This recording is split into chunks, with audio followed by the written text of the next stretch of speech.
right, so before we dive in deep, what's the best meeting you've ever been to?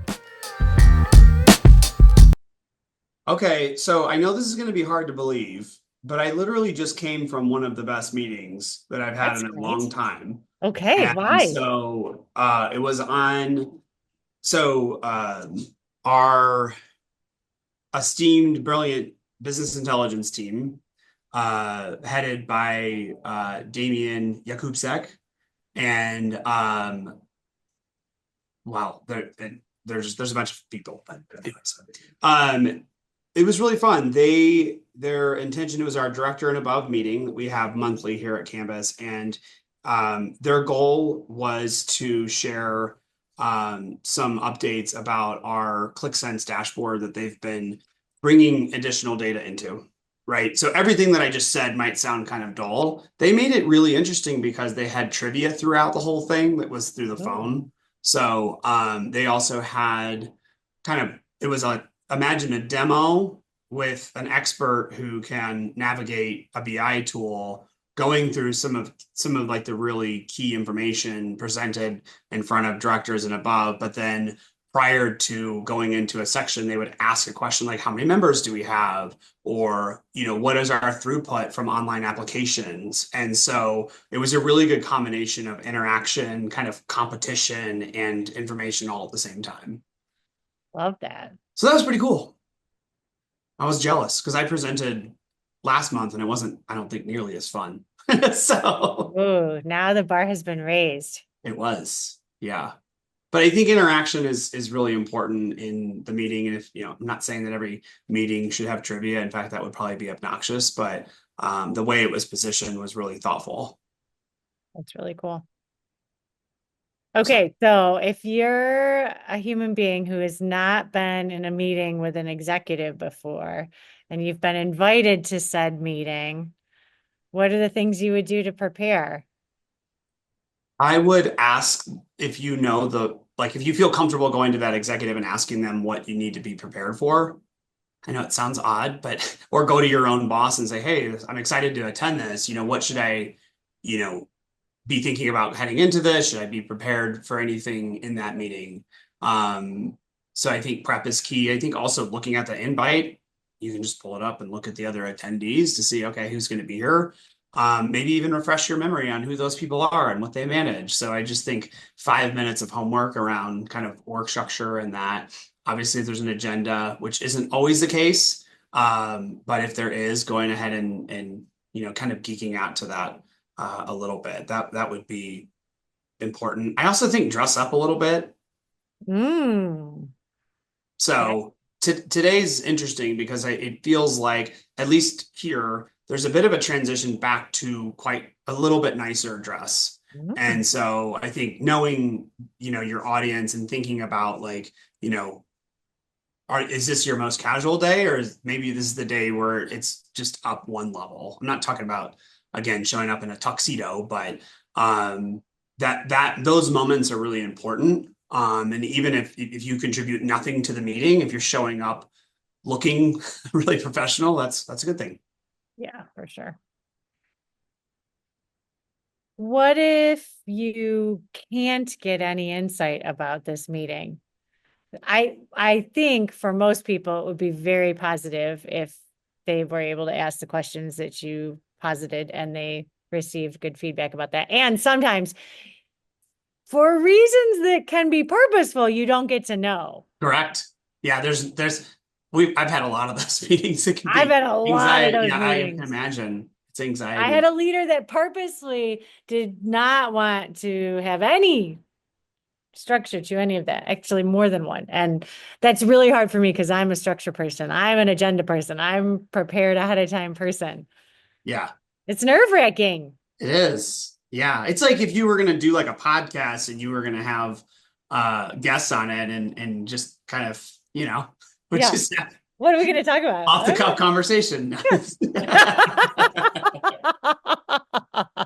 Sorry. Eventually, if you have enough leaders in front of you doing that, you get very comfortable with ambiguity. You do. It's a skill building thing. That's right. So the question is what to do to prepare for a meeting where you don't have any idea what it's about. Yeah. Or you I don't may know the topic, but you don't know what. Yeah, for sure. Yeah. Well, again, the attendees, hopefully you can find out. If you don't know them, then that might be your last day at the company because, HR does those things too. Sorry. I hope not. I Let's hope think it's not. not that. Right, right. Yeah, I Right. mean, if you have a general idea of the topic, again, I think you can geek out and research what the current, like, for example, I went into that meeting without an agenda around BI, and now I'm comfortable because I work closely with these really smart people. And, otherwise, if it was a smaller group, less than 50, but we'll call it if it's a group of 5 or 6 people, I think geeking out to whatever it is that topic is within the organization, find a subject matter expert. Hey, what's the latest with this? What are some of the projects? If you have a project management office, if you have, a contact on that team to just kind of reach out and understand, I don't think it's a bad idea. Otherwise, I would just say like bring some of those curiosities to the meeting, but also be mindful of not interrupting like their kind of proposed agenda. I've made the mistake, especially earlier on in my career, asking questions that this is going to sound like mixed advice because I feel like people should be empowered to ask questions when they really don't understand something. And there are some topics that are like if you can Google it, maybe don't ask it in the meeting, like because you can sit there on your laptop and Google it, maybe. So you don't want to necessarily interrupt. And I felt like that a lot during the early years of my career here because my background was in, human resources and recruiting and I show up to these meetings and it's like credit union acronyms and big titles in the meetings and I'm like, okay, well, it's time for me to really learn our business. So, finding that right balance between when you're in the meeting, asking questions that maybe you could learn in another way. And then I think just trying to understand you were invited to that meeting for a reason, hopefully. If it was only informational and it's like you're trying to learn and understand, like I think understanding why you're there to begin with without maybe coming out that way and like you wouldn't want to go to your CEO and be like, why do you need me in this meeting? If you can get that information from your own leader, like what are you hoping that I contribute to that? I think that's a good best practices for all meetings is if you're the host, you kind of are explaining to people what you need from them. Like, hey, the goal of this meeting is for you to know this, this, and this. And hopefully that kind of addresses some of the anxiety in the beginning of the meeting. But also remember, if you are invited there, it was probably for a reason, and you're a subject matter expert. And so don't be hesitant to contribute in that meeting, and within the area that you're an expert.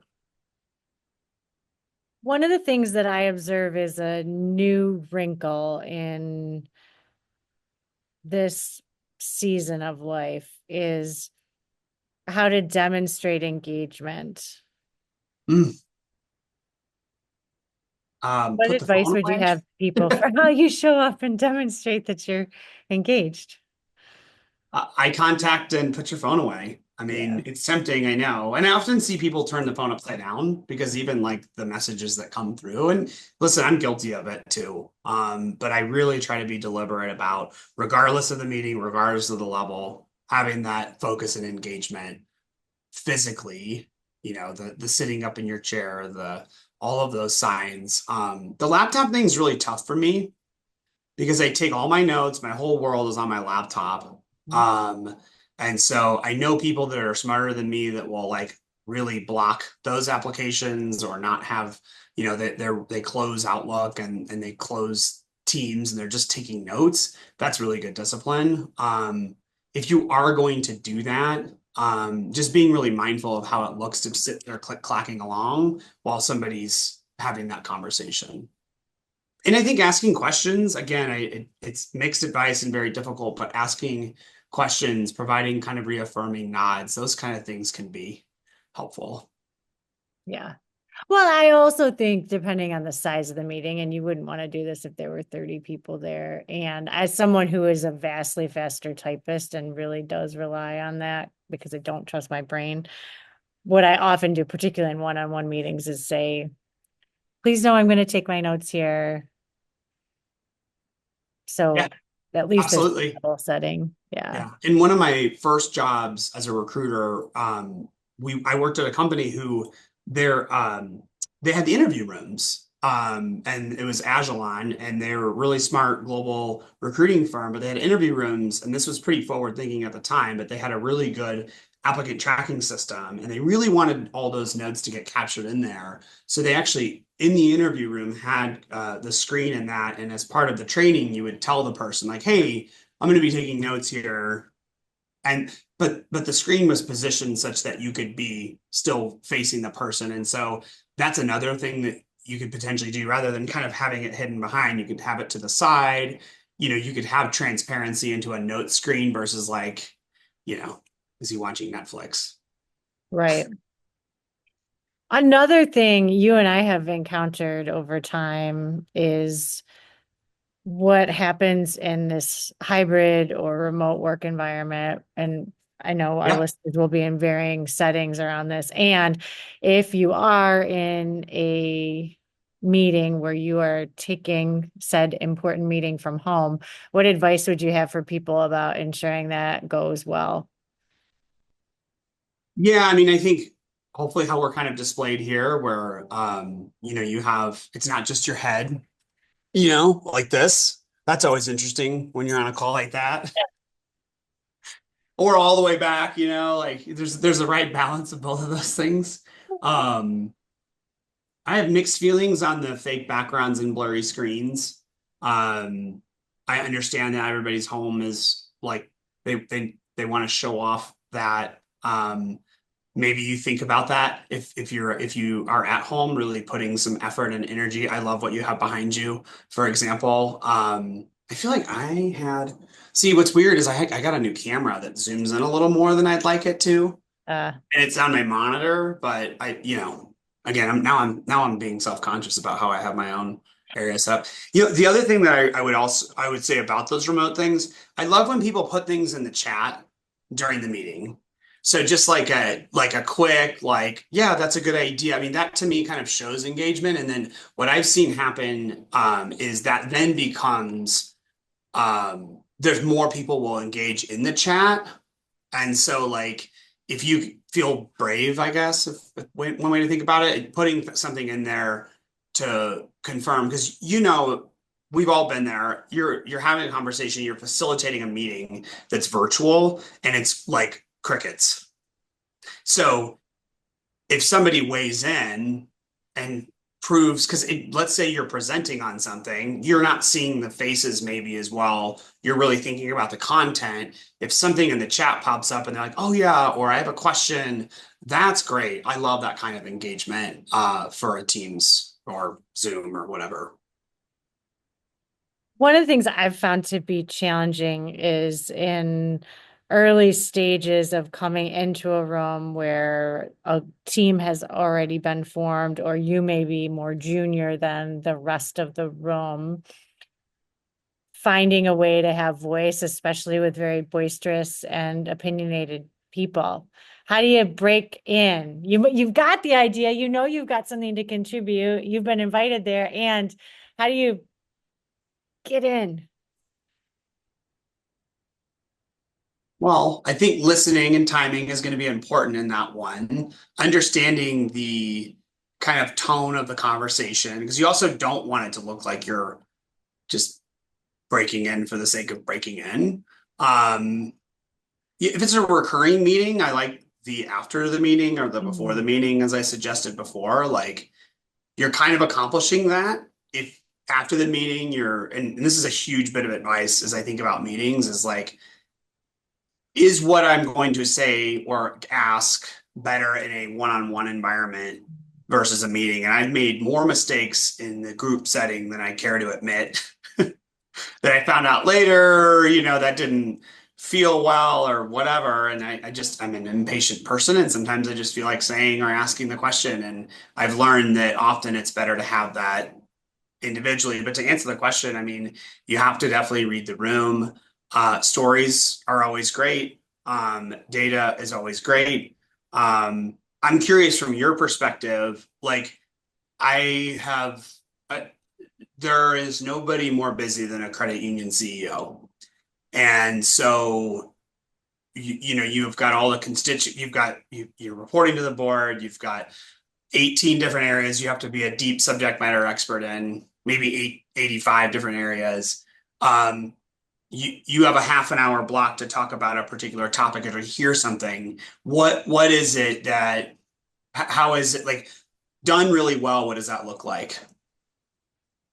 Like, I really appreciate knowing what people need from me. You know, if Mhm. if the conversation is to be a good thought partner and we're exploring something and the outcome is to just unpack something we're unsure about, or are you looking for a decision? Is this something you feel like is a blind spot and you're coming to tell me that I'm missing the mark? You know, whatever it is, I really do find that framing to be helpful because I think sometimes, partially because title can be intimidating, even though I don't like it to be, folks will come in and that's really unclear. Now, the approach I often take is at some point asking, what do you need from me? And I ask that a lot to make sure that if that hasn't been said or if I've somehow missed it, that I pick that up at some point. But I do think some clarity from whoever is there, especially if there's specificity in what's needed. I hate, not for me, but for the person, if they leave and haven't gotten that. yeah, and I think as a new manager, which I hope we've got some new managers listening, that's a really good piece of advice. That was a bump on the head that I got early on is, what is my role in this meeting? Thinking about that, like maybe you're not asking that out loud, but if there's 3 to 4 people and you start volunteering ideas, I've had it where folks on my team, they view that as a directive. So be really Mhm. careful as a person, as a manager. You don't get to brainstorm as much, I think, unless you say exactly what you just said. Like this is going to be a moment for us to ideate, and let's just kind of talk about this for a few minutes, and that's our goal right now. Yeah, for sure. Okay, here's another side of this. Let's say you notice there are meetings that you feel like you would like to participate in or wish you could be a part of. How do you raise your hand to be a part of something that you haven't been invited to? It just goes back to the why and being able to articulate that. I actually had this recently with someone who basically came to me with a business case as to why they should attend this other meeting. And I went and talked to the executive who was in charge of that meeting and took the time to understand why it is. What's the goal of this meeting that you have? Is this, I have this person who's come to me and they want to do that. Um, a lot of what I talk about is dependent on having that relationship with your manager. And I understand that, unfortunately, not everybody has that. I've always felt really supported to be able to go and say, hey, like help me. I really want to get in this meeting. It's really important. And but I think it goes back to how you might be able to add value or how you listening within that meeting adds value to your team. All right, last question. So you think you totally screwed it up. You got into the meeting you wanted to be in and you fumbled. Now what? I've never done that before.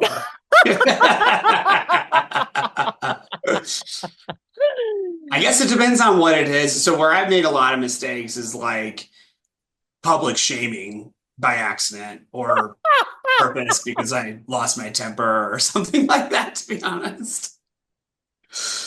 You got to go on an apology tour, It's like a politician that just stuffed their foot in their mouth, I think. I mean, I think that's a value that everybody needs to learn and it may not always sound the same for everyone, but at least giving space and sitting down and being vulnerable enough to have a one-on-one conversation or having that conversation with a few people. It also, I would say it depends on the topic.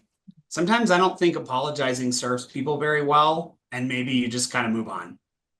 So depending on where you are in the like feeling guilty or shame, like if you're able to kind of move on, I'm not saying that we need to be callous or anything like that or apathetic, but I would also say like sometimes we're really hard on ourselves and we feel like we showed up in a way that wasn't that didn't look well or look great. Maybe there's somebody in that meeting who you trust. You can go and say, "Hey, was I coming across like, was that okay? How did that come across?" And more often than not, you might find yourself that it was just fine and everybody's really busy and they didn't really take note. Or maybe if that friend or trusted confidant's like, yeah, that was pretty rough. Like you probably got to do some cleaning up here. You can kind of figure that out from there. Awesome. Well, I've learned a lot. Yeah, I think it's always fun to hang out and talk about the unspoken rules within the workplace, that other Right. fork.